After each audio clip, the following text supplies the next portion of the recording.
Hello students, welcome back to this YouTube channel let's learn with Rajni sir classes. तो कैसे हैं आप सभी? मस्त और बढ़िया होंगे। चलो आज के एक नए लेक्चर में मैं फिर से आप सभी का बहुत बहुत स्वागत करता हूं बच्चों, और काफी मजा आने वाला है। केमिकल रिएक्शन का ये सेकंड पार्ट है आज। ठीक है, हम लोग ने कॉम्बिनेशन रिएक्शन बहुत इज्जत से पढ़ रखा है। आज हम लोग क्या करने वाले हैं, डीकंपोजिशन रिएक्शन की चर्चा करेंगे।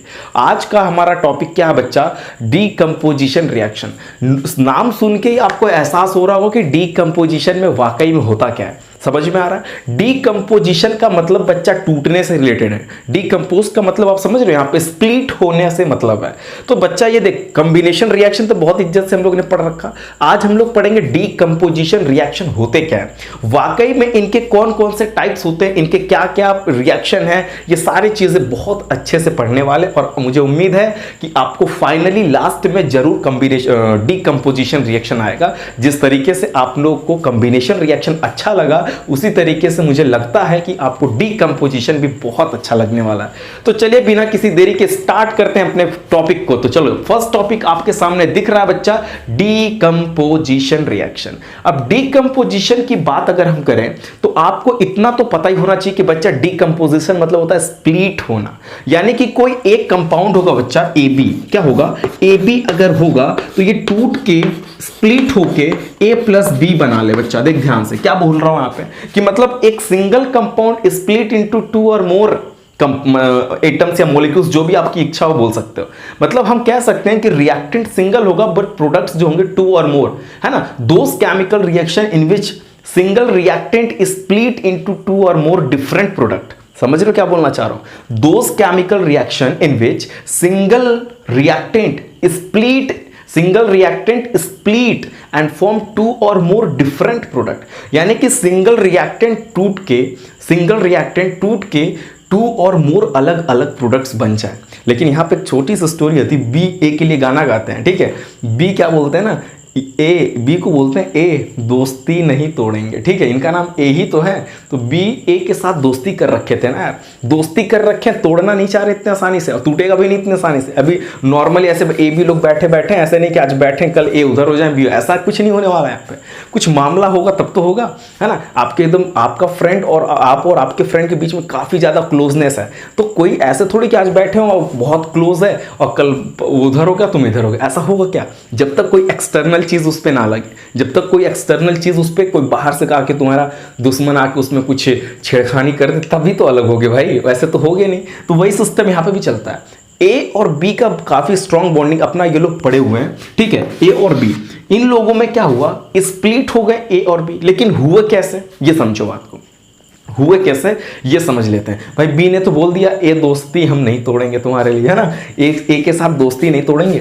बी ने बोला ए तुम्हारे साथ दोस्ती हम नहीं तोड़ेंगे, लेकिन तोड़ना पड़ेगा क्योंकि एक्सटर्नल चीज हम देंगे। एक्सटर्नल का मतलब या तो मैं, जैसे अगर आपके 2 दोस्त हैं, ठीक है, 2 दोस्त हैं, एक को मैं पैसे की लालच दे दूंगी, भाई उसके साथ दोस्ती तोड़ दे, तेरे को इतना पैसा मैं दूंगा, तो उसके माइंड में एक बार आएगा ना, अगर ये यार दोस्ती ही तो है, चलो पैसे वाले की तरफ भगते हैं। तो जैसे ही भगेगा तो बॉन्डिंग तुम दोनों के दोस्त के बीच की टूटेगी। क्या मिला वहां पे उसको? एनर्जी दिया ना मैंने एनर्जी जब दिया तो वहां से आपको छोड़ के निकल लेगा।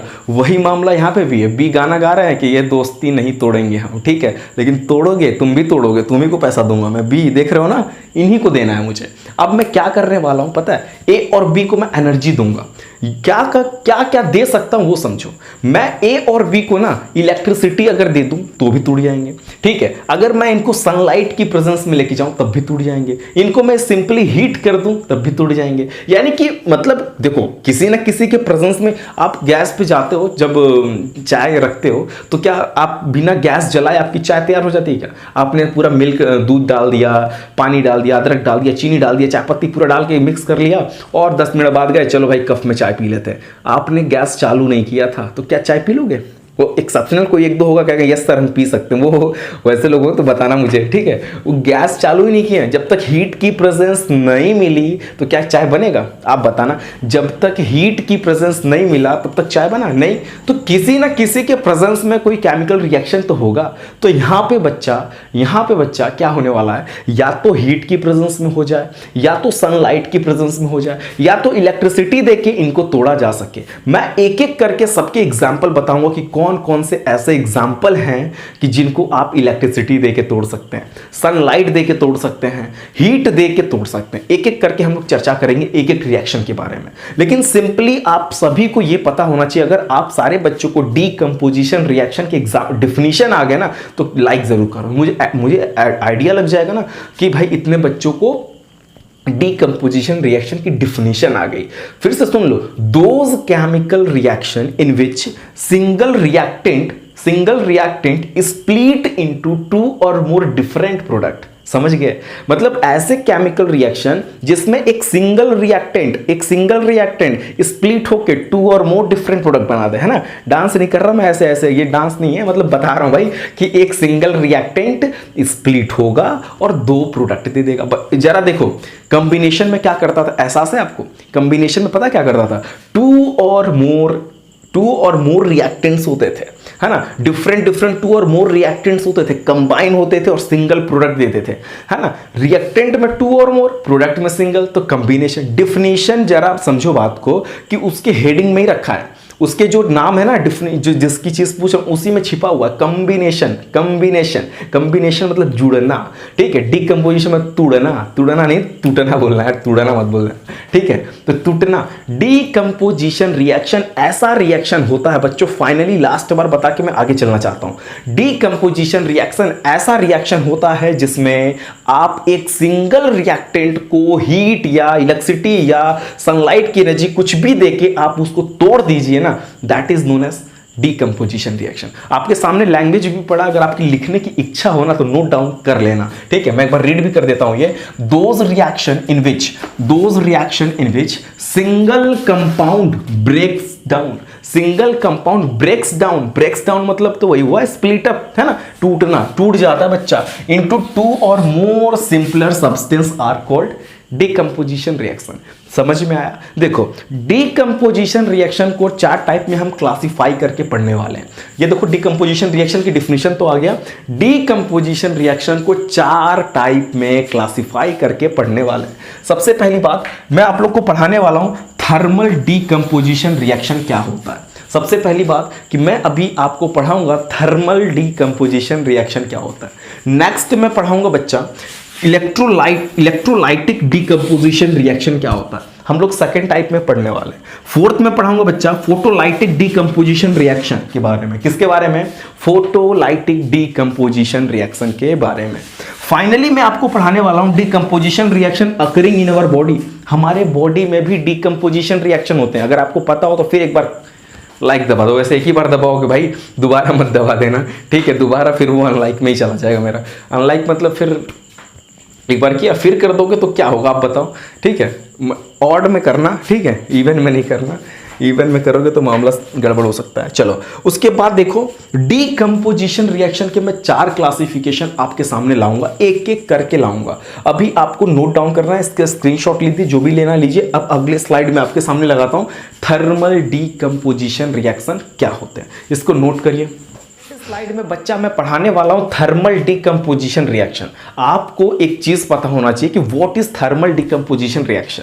थर्मल डीकंपोजिशन, देखो डीकंपोजिशन, ये थर्मल डीकंपोजिशन किसका लड़का है बताओ? डीकंपोजिशन का लड़का है ना। जब उसके पिताजी खुद टूट रहे थे तो क्या उनके लड़के भी तो स्प्लिट होने का ही काम करेंगे? आखिर मैं थर्मल को डीकंपोजिशन के नीचे क्यों रख रहा हूं? क्योंकि डीकंपोजिशन के कुछ लक्षण इनके अंदर होंगे, है ना। कुछ कैरेक्टरिस्टिक इनके के अंदर भी तो होंगे, जो 4 लड़के थे इनके, है ना। मैं अभी देखो पीछे 4 लड़के थे इनके, किसके? डीकंपोजिशन रिएक्शन के। तो कुछ आखिर डीकंपोजिशन की कैरेक्टरिस्टिक में शो तो हो रही है। क्या होगी पता है आपको? डीकंपोजिशन रिएक्शन जिस तरीके से स्प्लिट हो रहे थे 1 से 2 4 में 2 3 में, उसी तरीके से थर्मल डीकंपोजिशन रिएक्शन में भी एक सिंगल रिएक्टेंट स्प्लिट इनटू 2 और more product.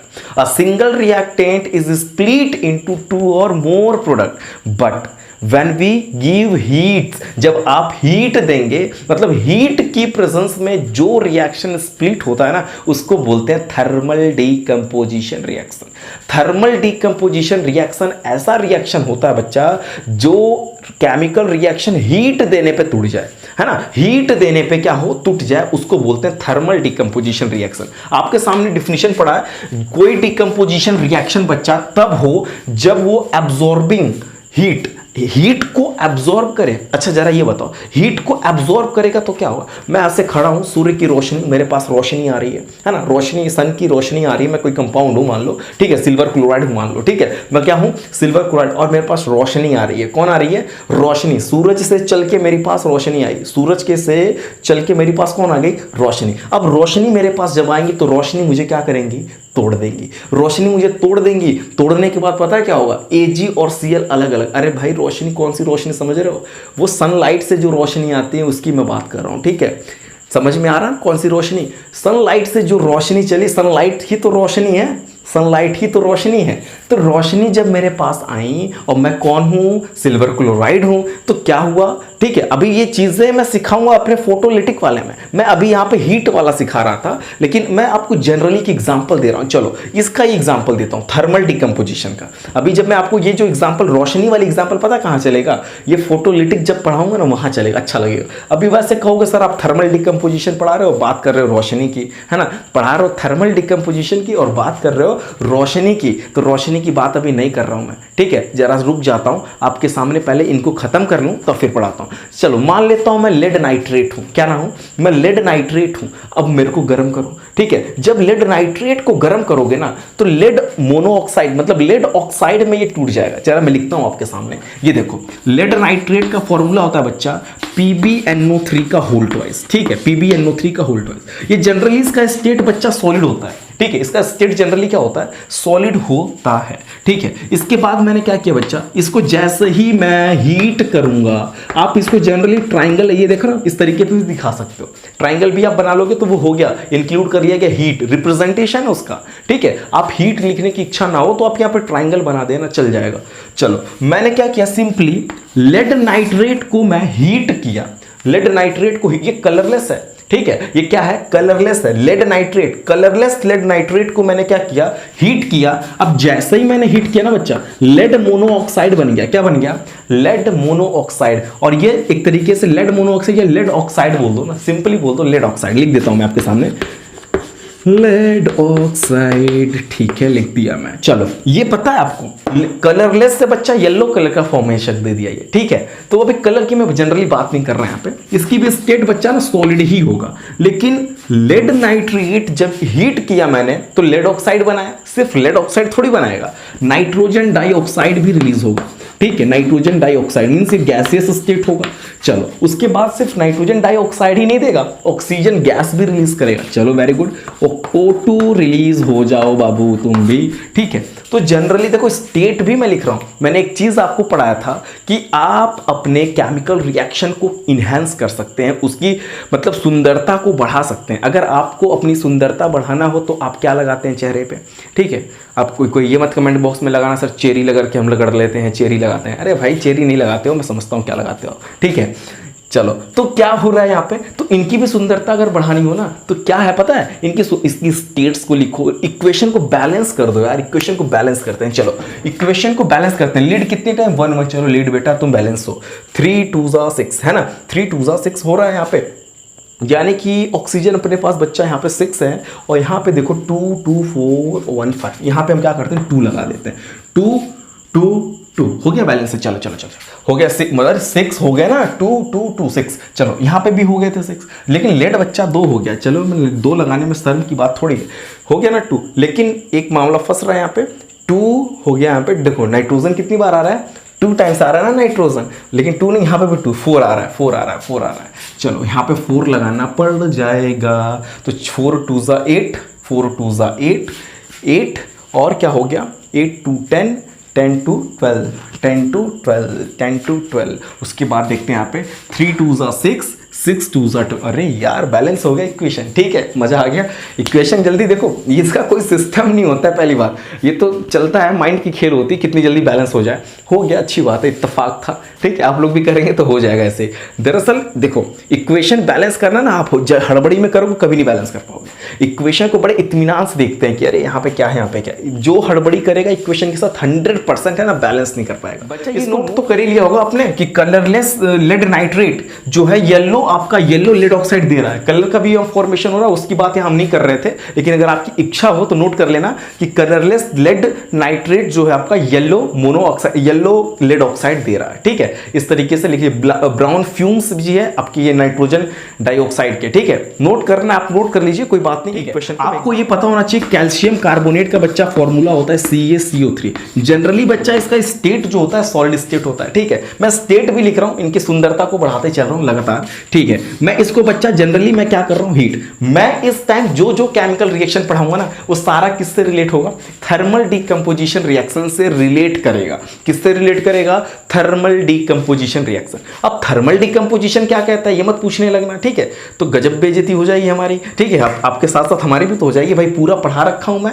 Thermal decomposition reaction, ऐसा रिएक्शन जिसको हीट देने पे टूट जाए, ठीक है, हीट दे तो टूट जाए, उसको बोलते हैं थर्मल डीकंपोजिशन रिएक्शन। चलो, मैंने कैल्शियम कार्बोनेट को हीट दे दिया, जरा बताइए क्या होगा बच्चा, कैल्शियम ऑक्साइड बनेगा बच्चा। जनरली इसका स्टेट सॉलिड होता है, हाँ सर होता तो है। चलो, कार्बन डाइऑक्साइड गैस भी रिलीज हो जाएगा, वेरी गुड, तो गैस मैंने लिख दिया। इस कितना अच्छा लगता है, स्टेट लिखो ना, मजा आ जाएगा। यानी कि कुछ मामला तो देखो, when calcium carbonate get heated then it form calcium oxide and carbon dioxide gas release, है ना, हो रहा है कि नहीं। इसको बच्चा कैल्शियम ऑक्साइड और क्विक लाइम भी बोल सकते हैं, आपकी इच्छा हो। मैं लिख दे रहा हूं दोनों, यहां पे लिख देता हूं calcium oxide, okay okay, quick lime,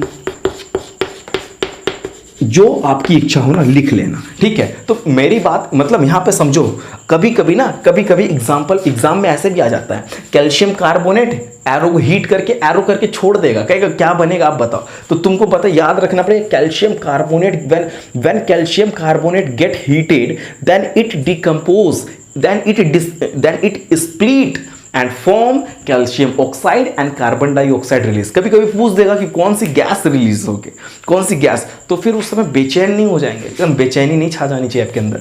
उसमें माइंड देखो, रिएक्शन इस चैप्टर के अंदर जितना केमिकल रिएक्शन आपको आ सकता है ना, उतना आपकी चैप्टर स्ट्रांग होगी। मैं उस तरीके से नहीं पढ़ा रहा हूँ कि डिफिनीशन पढ़ाए, एक एग्जाम्पल दिया, चलो अगला। भाई देखो, इज्जत से देखो, 10 दिन 5 दिन के अंदर तुम ये देखो मेरा डिस्प्लेसमेंट, सॉरी डिकम्पोजिशन देखते रहो। ये मुझे उम्मीद है कि मैं अगर ये देख लोगे ना, तो एक भी क्वेश्चन ऐसा नहीं होगा जो ना बना पाओ। बहुत सारे जगह क्या होता है कि एक एक दो एग्जाम्पल बताए, अगला अगला अगला निकलते जाते हैं। दरअसल इस चैप्टर में को जो भी टीचर या कोई पढ़ाता है ना, तो वो उस केमिकल रिएक्शन को ज़्यादा टारगेट मिले। रिएक्शन जितना जिस बच्चे को बताया जाएगा ना, उसकी चैप्टर उतनी स्ट्रॉन्ग और वो उतना अच्छे से चैप्टर कर लेगा। डिफिनीशन कोई तुमसे पूछेगा, what is what is thermal decomposition reaction, हाँ बोर्ड वाला देगा, रेयर केस में कर सकता है बच्चा, लेकिन उसके जो एग्जाम्पल, उसके जो क्वेश्चन आएंगे ना, वो वही बच्चा कर पाएगा जिसको जितने एग्जाम्पल्स पता होंगे, है ना। ये इसका फंडामेंटल मतलब एक तरीके से आप समझ लो, मैं जो चीज़ें डायरेक्ट बोल रहा हूँ यहाँ पे खड़े होकर, आपको जितना एग्जाम्पल पता होगा ना कि क्या बनेगा, इनके साथ रिएक्शन होने पे क्या होगा, इसका ये क्या होता है, सिर्फ केमिकल रिएक्शन को ज़्यादा टारगेट मिल लीजिए, मजा आ जाएगा। आप ये डिफिनीशन ना विद इन 5 to 10 मिनट्स पूरा रिवाइज कर लोगे। क्या है, कॉम्बिनेशन है, डिकम्पोजिशन, डिस्प्लेसमेंट है, डबल डिस्प्लेसमेंट, रेडॉक्स है, रेंसिडिटी है, कोरोजन है, यही सब तो डिफिनीशन है भाई। केमिकल रिएक्शन क्या होता है, रिएक्टेंट क्या होता है, प्रोडक्ट क्या होता है, balance chemical equation, unbalance chemical equation क्या होते हैं, यही तो है इसमें। और क्या है, what is chemical equation, what is exothermic, what is endothermic, यही तो है, यही ना डिफिनीशन है। विद इन 10 to 20 मिनट्स आप रिवाइज कर लोगे। लेकिन ये एग्जाम में तो आएंगे, उसकी बात अलग है। आपको रिएक्शन कितना पता है ना, वो आपकी इंटेलिजेंस को मतलब वो दिखाएगा कि आप कितना जानते हैं इस चैप्टर के बारे में। इस वजह से मैं कह रहा हूँ, आप कोशिश करें ज़्यादा से ज़्यादा रिएक्शन पे। इसको नोट करो, यहाँ पे 2 चीज़ें मैंने बताया, when calcium carbonate get heated then form calcium oxide and carbon dioxide gas release. Okay, means यहाँ पे क्या हुआ कि एक single reactant is split into 2 product, एक सिंगल रिएक्टेंट किस में टूट गया बच्चा? दो प्रोडक्ट में टूट गया ना यार। तो यही तो है डिकम्पोजिशन। लेकिन टूटा कैसे? हीट देने से टूटा, तो इसको बोल दूंगा थर्मल डिकम्पोजिशन रिएक्शन। जो डिकम्पोजिशन रिएक्शन हीट देने से टूट जाए वही तो होता है थर्मल डिकम्पोजिशन भाई। हाँ, ये और कुछ होता है। नोट करो, नंबर थर्ड ला दिया, ठीक है। थर्ड एग्जाम्पल जरा देखना बच्चा, बहुत इज्जत से देखना, ठीक है। वैसे थर्ड लिखने की क्या जरूरत है हमें, ठीक है। चलो थर्ड एग्जाम्पल देखते हैं हम लोग क्या है। पोटेशियम क्लोरेट ले लो बच्चा, क्या ले लो? पोटेशियम क्लोरेट का फॉर्मूला होता है KClO3। क्या होता है बच्चा? KClO3। इसका स्टेट बच्चा सॉलिड होता है। आप KClO3 को हीट करिए और मैग्नीज डाइऑक्साइड के प्रेजेंस में, MnO2 की प्रेजेंस में हम क्या करते हैं, इसे हीट कर देते हैं। MnO2 यहां पे बच्चा कैटलिस्ट की तरह काम करेगा। अब सोचोगे कैटलिस्ट क्या होता है? जैसे कैटलिस्ट की मदद से हम क्या करते हैं, किसी रिएक्शन को कराने में हेल्प, कैटलिस्ट होता है ना, ये किसी रिएक्शन को कराने में मदद करता है। जैसे आप दो दोस्त हैं, ठीक है, आपके दो दोस्त हैं, आप दोनों आपस में बहुत झगड़ा कर रहे हैं, ठीक है, बहुत झगड़ा, मतलब किसी अचानक से झगड़ा हो गया, ठीक है। वहां पे आपका तीसरा दोस्त आया, कह अरे यार तुम मार नहीं पा रहा इसको, हाँ मार, दबा के मार इसको, ठीक है, तुमको बहुत डांट रहा है। फिर क्या होगा? मामला जरा सोचो क्या होगा। उसको चढ़ाने का काम कर रहा है कि भाई तू लड़ जा इससे। ये जो आया ना तीसरा पर्सन, ये कैटलिस्ट बन के आया कि तू भिड़ जा, तू भिड़ जा। तो तू भिड़ जा का मतलब क्या है भाई? तो ये कैटलिस्ट है। वही फिर चौथा पर्सन आ गया, तुम्हारा दोस्त आ गया। तुम्हारा दोस्त आ गया का अरे यार तुम दोनों क्या बेवकूफ़ी वाला काम कर रहे हो, छोड़ो छोड़ो, चलो हटो यहाँ से, हटो हटो हटो। वो दोस्त क्या कर रहा है ना कि आपके जो झगड़े हैं ना उसको शांत कर रहा है। वो भी कैटलिस्ट है, वो भी कैटलिस्ट है, और ये जो आया ये भी कैटलिस्ट है। मतलब आपका ये जो लड़ाई झगड़ा कर रहे थे ना, तो इसकी स्पीड को एक बढ़ाने वाला भी हो सकता है, क्या तोड़ दो पैर इसका मार के, और एक आएगा अरे तुम दोनों बच्चे की तरह क्या ना कर रहे हो, तो शांत कराएगा और एक बढ़ाएगा। दोनों कैटलिस्ट होते हैं। मतलब कैटलिस्ट का मतलब अब तो समझ गए होगे भाई कि जो रिएक्शन कराने में मदद करता है वहां झगड़ा कराने में मदद कर रहा है, ठीक है। अभी उसकी बात नहीं करेंगे, बहुत डीपली चले जाएंगे हम लोग। चलो, जैसे ही बच्चा पोटेशियम क्लोरेट को हीट करोगे ना, तो पता है क्या बनेगा? पोटेशियम क्लोराइड और ऑक्सीजन गैस रिलीज हो जाएगा, ठीक है। और ये बच्चा इसका जनरली स्टेट आपको बता दो मैं क्या होगा, सॉलिड होगा। देखो, इस रिएक्शन का यूज हम अपने लेबोरेटरी में कर सकते हैं। इस रिएक्शन का यूज हम अपने लैब में कर सकते हैं ऑक्सीजन गैस प्राप्त करने के लिए। अगर आपको ऑक्सीजन गैस प्रोड्यूस करना है अपने लैब में ना, तो ये रिएक्शन में टीचर से करवा लो, ठीक है। ऑक्सीजन गैस प्रोड्यूस हो जाएगा, आपके लैब में प्रोड्यूस हो जाएगा। नहीं होगा तो मुझे कॉल कर लेना, ठीक है। होगा कॉल मत करना भाई। चलो उसके बाद देखते हैं। अच्छा, बैलेंस है क्या इक्वेशन?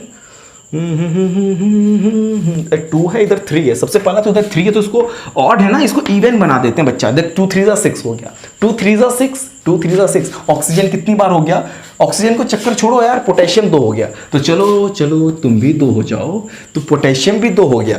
3 2 6, यानी कि ऑक्सीजन 6 है, यहाँ पे 2 है, तो 3 लगा दूंगा बड़े प्यार से। बैलेंस हो गया इज्जत से, है ना। कोई दिक्कत हुआ क्या अभी तक? बैलेंस एक बार चेक कर लेते हैं फटाफट। यस, चलो चेक है, सही है। तो आपको एक नया एग्जांपल मैंने दे दिया। इस केमिकल रिएक्शन का बच्चा हम लोग यूज करते हैं पता है कहां पे? लैब में। बस O2 को आप प्रोड्यूस करा सकते हैं, ठीक है, सिंपली। उसके बाद मैंने क्या बता दिया कि देखो, मैं बार बार फोकस कर रहा हूं केमिकल रिएक्शन पे। कितने रिएक्शन आपको थर्मल डिकम्पोजिशन के आ जाए उतने कम ही हैं यार। मैं बताने के बाद भी, इतने जगह पढ़ाने के बाद भी मुझे ऐसा लगता है कि और रिएक्शन बताने चाहिए। ये तो ऑनलाइन में जब इतना बता रहा हूँ, सोचो ऑफलाइन में कितना बताता हूँ मैं। ऑफलाइन में कितनी रिएक्शंस लिखवाता हूँ, बच्चों से खुद कहता हूँ 10 एग्जाम्पल, तुम लाओ, ऐसे नाम सबका बोल के मैं मंगाता हूँ भाई। हाँ, तो फिर बच्चे देते, शेयर करते हैं, दिखाते हैं, सर मैंने ये सही लिखा, क्या गलत दिखा, तो बताते हैं, वो अलग चीज़ें हैं। अब ये ऑनलाइन में ज़्यादा करा देंगे ना, भाग जाओगे अभी देख के, कहो अरे यार इतना बड़ा वीडियोस बना, मैं क्या कर रहा हूँ, छोटी पार्ट में तो दे रहा हूँ यार, देखो इज्जत से, ठीक है। वो वाला वीडियोस नहीं है कि आप वन शॉट देख के क्या करोगे, क्वेश्चन ही ना बना पाओ, है ना। मतलब आधे घंटे में पूरा केमिकल रिएक्शन इक्वेशन खत्म हो जाता है। उस क्या कर लेगा आधे घंटे में? तो जो बच्चा आधे घंटे में जो केमिकल रिएक्शन पूरा देख ले रहा है, वो क्वेश्चन बना लेगा, बोर्ड के क्वेश्चन बना देगा? वो नहीं बना पाएगा भाई, कभी नहीं बना पाएगा। जब तक उसको पिछला नॉलेज ना हो कि उसके चैप्टर के बारे में, नहीं कर पाएगा। हम लोग टीचर, हम लोग समझते हैं फीलिंग्स, सारी चीज़ों। वो आधे घंटे 1 घंटे उस बच्चे के लिए बनाई जाती है वीडियोस जो आपको पहले से पूरी चैप्टर की नॉलेज है, बस आप एक रिवाइज करना चाहते हैं, उसके लिए होता है। अब जो फर्स्ट फ्रेशर एकदम नया अभी आ रहा है, मुझे पढ़ना है केमिकल रिएक्शन इक्वेशन, मैं कुछ नहीं जानता इसके बारे में, मैं कुछ नहीं जानता, मैं सीधे आधे घंटे में पूरा चैप्टर क्लोज, ले भाई तू पढ़ लिया, उस तरह तो तू अच्छा था, आधा घंटा पढ़ के और डिस्टर्ब में हो जाएगा तू, ठीक है। तो इस वजह से कोई बात नहीं, आप कहीं पे देखिए बहुत अच्छे अच्छे चैनल्स पढ़े हैं यूट्यूब पे, है ना, बहुत अच्छे अच्छे लेंदी वीडियोस, मतलब अच्छे अच्छे टॉपिक्स को बनाते हैं। यहाँ पे नहीं अच्छा लग रहा कोई बात नहीं, क्लोज करिए, दूसरे पे जाइए, मजे कहीं पे पढ़िए, बस पढ़िए। टारगेट हम लोग का यही है कि आप पढ़िए, ये कोई जरूरी मैं ये नहीं करूँ यही देखो यार, नहीं अच्छा लग रहा बंद करो यार, कोई प्रेशर नहीं है, हाँ तुरंत पहुँचो किसी नए चैनल पे, मस्त होके देखो। बस मेरी ये टारगेट है कि आपको केमिकल रिएक्शन इक्वेशन आना, अगर आपको आ गया तो फिर बस आई एम हैप्पी, ठीक है। यही तो बात है, यही तो हर एक टीचर की उम्मीद होती है भाई। मैं मतलब आपको केमिकल रिएक्शन इक्वेशन आ जाए तो ये मसला है कि मैंने सिखाया आपको, मसला ये कि आपको आना चाहिए, कैसे भी आए, मेरे से नहीं आ रहा, दूसरे सीखो, तीसरे सीखो, चौथे सीखो, सीखो जरूर, आना चाहिए, क्योंकि आपके लेवल की बात है। ओके, तो चलो इसको नोट एग्जांपल लगाता हूँ बच्चा। देखो जिंक कार्बोनेट ले लेते हैं हम लोग, ZnCl3, ZnCO3, जिंक कार्बोनेट मैंने ले लिया बच्चा। जिंक कार्बोनेट का फॉर्मूला ZnCO3 होता है। इसका स्टेट बच्चा जनरली सॉलिड होगा। उसके बाद इसको आप हीट कर दीजिए। जैसे ही zinc carbonate get heated, when the zinc carbonate get heated, then the zinc oxide and carbon dioxide will be produced. Then the zinc oxide and carbon dioxide जो होगा ये प्रोड्यूस हो जाएगा। कार्बन डाइऑक्साइड गैस है, zinc oxide का state बच्चा क्या होने वाला है, सॉलिड हो जाएगा, ठीक है। बहुत सिंपल सी चीज़ है। रिएक्शन बैलेंस है क्या, जरा एक बार चेक कर लेते हैं। जेडन ओके ओके, बैलेंस हो गया यार। कभी इत्तेफाक भी हो जाता है अपन लोग के साथ, ठीक है, इत्तेफाक हो गया, बैलेंस हो गया, करना नहीं पड़ा। तो बात को समझो, बैलेंस की बात यहाँ नहीं हो रही है, बात ये हो रही है कि आप कितना, अभी मैं आपसे पूछूं तो खड़े खड़े ऐसे जनरली कि बताओ बच्चा, जेडन मतलब जिंक कार्बोनेट को when zinc carbonate get heated then what happen. Question बन सकता है कि नहीं बन सकता है, बन सकता है ना, कि when zinc carbonate get heated then what happen. बोलना sir, when zinc carbonate get heated then zinc oxide and carbon monoxide gas will be release, यानी कि form carbon zinc oxide gas नहीं बोल रहा हूं मैं, कार्बन डाइऑक्साइड को बोल रहा हूं, ठीक है। कार्बन डाइऑक्साइड गैस रिलीज हो गई आपकी और जिंक ऑक्साइड प्रोडक्ट में बन गया। मसला ये है कि दो प्रोडक्ट बन रहा है कि नहीं बन रहा है। सिंगल रिएक्टेंट से 2 और मोर प्रोडक्ट्स बनेंगे तभी तो होंगे डिकम्पोजिशन। डिकम्पोजिशन तो हो ही रहे हैं, साथ साथ में हीट से हो रहे हैं, तो थर्मल डिकम्पोजिशन रिएक्शन। कौन सा डिकम्पोजिशन, थर्मल डिकम्पोजिशन रिएक्शन। बोलो समझ में आया कि नहीं आया, नहीं आया, ऐसा हो ही नहीं सकता कि ना आए, ठीक है। इसको के सामने एक लास्ट एग्जांपल लगाता हूं, काफी मजेदार एग्जांपल है और बहुत इंपॉर्टेंट एग्जांपल है ये। देखो फेरिक सल्फेट, फेरस सल्फेट ले ली, फेरिक नहीं, फेरस सल्फेट लेते हैं, Fe2 नहीं FeSO4। ओके बच्चा, फेरस सल्फेट का फॉर्मूला FeSO4 होता है। जनरली इसका स्टेट जो होता है बच्चा सॉलिड होता है, ठीक है। कैसा स्टेट होता है यहाँ पे लिख देता हूं, फेरस सल्फेट, ओके, ठीक है। जनरली इसका कलर अगर आपको जानने की इच्छा हो तो ग्रीन कलर की होती है। ये किस कलर का होता है, ग्रीन इन कलर, ठीक है। मैं लिख देता हूं ऐसे जनरली। अब इसको हीट करिए, when ferrous sulphate gate heated. अच्छा, फेरस सल्फेट का एक और नाम है बच्चा, आयरन सल्फेट भी इसको मैं बोल सकता हूं, आयरन सेकंड सल्फेट भी बोल सकता हूं मैं इसको, आयरन सेकंड सल्फेट, ठीक है। या डायरेक्ट आप आयरन सल्फेट ही बोल दो। आयरन ये सेकंड सल्फेट की बात यहाँ पे ऑक्सीडेशन नंबर की हो रही है, ठीक है, क्योंकि आयरन अभी मैं बताता हूँ, पहले इसको बनाओ, एक सेकंड, नहीं तो प्रोडक्ट आपका बच जाएगा, मैं स्टोरी दूसरी चालू कर दूंगा अभी। देखो फेरस सल्फेट ग्रीन कलर का जनरली है। When the ferrous sulphate gate heated, when the ferrous sulfate get heated then the ferric oxide will be produced। Ferric oxide बच्चा फॉर्मूला होता है पता है आपको, Fe2O3।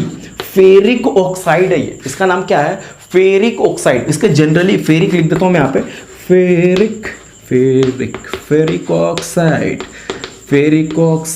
ठीक है। फेरिक ऑक्साइड हो गया ये। फेरिक ऑक्साइड का कलर बच्चा जनरली कैसा होता है, ब्लैक इन कलर, ब्लैक, ठीक है, ऑल ब्लैक, ठीक है, ब्लैक कलर हो गया, वेरी गुड। चलो, तो ये मैंने क्या किया, when the ferrous sulfate get heated then the ferric oxide will be produced and the sulfur dioxide and sulfur trioxide gas also produced। Sulphur dioxide and sulphur trioxide gas will be all produce, है ना, produce होगा यहाँ पे। चलो, यहाँ पे gas की gaseous state है, ये भी स्टेट गैसियस है। इसका स्टेट जनरली बच्चा सॉलिड होता है। क्या होता है, सॉलिड होता है। चलो, हमने लिख लिया, क्या दिक्कत है।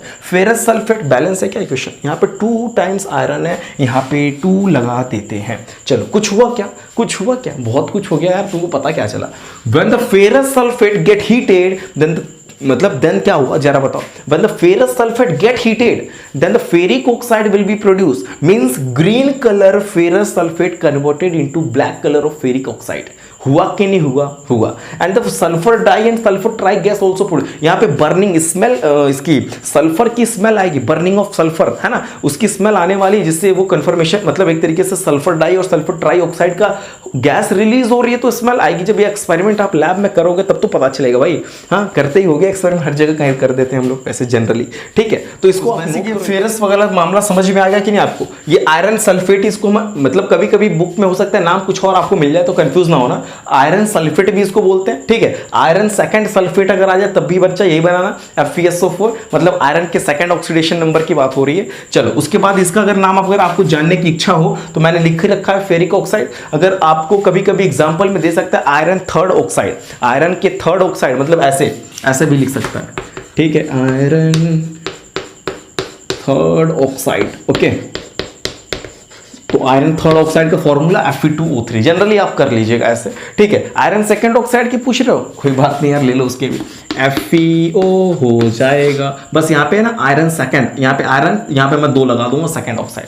कभी कभी अच्छा दोनों को मिला के पूछ रहे हो, दोनों को कि आयरन सेकंड और थर्ड दोनों का सर फॉर्मूला बताइए, लो उसको भी जान लो, ठीक है, उसको भी जान लो, Fe3O4, ठीक है, Fe3O4 हो जाएगा। आयरन सेकंड थर्ड ऑक्साइड का फॉर्मूला Fe3O4, ये जनरली ना इन दोनों को मिला देते हैं। Fe2 देखो, Fe2O3 और FeO को अगर हम मिला देना ऐसे तो ये आपको ऐसे, मतलब मैं इधर कहाँ से कहाँ में घुमा दे रहा आपको, FeO और Fe2O3 अगर मिल जाए ना बच्चा तो देख Fe3O4 बन जाएगा। कुछ हो नहीं रहा, 2 बार Fe, 3 Fe यहाँ से मिल गया, 4 कहाँ से मिला, 1 यहाँ 3 यहाँ से, ऐसे जनरली हो जाएगा। स्टोरी कुछ और थी, चले कोई कहीं और है, इसकी यहाँ स्टोरी नहीं थी, आप ये जो चल रहा है इसको लिखो। यानी कि यहाँ पे एक बार क्या हो रहा है कि एक सिंगल रिएक्टेंट स्प्लिट होकर 3 अलग अलग प्रोडक्ट दे रहे हैं कि नहीं दे रहे हैं। तो बच्चा कौन सा एग्जाम्पल है, तुम बता दो एग्जाम्पल कौन सा है? डिकम्पोजिशन ही तो है।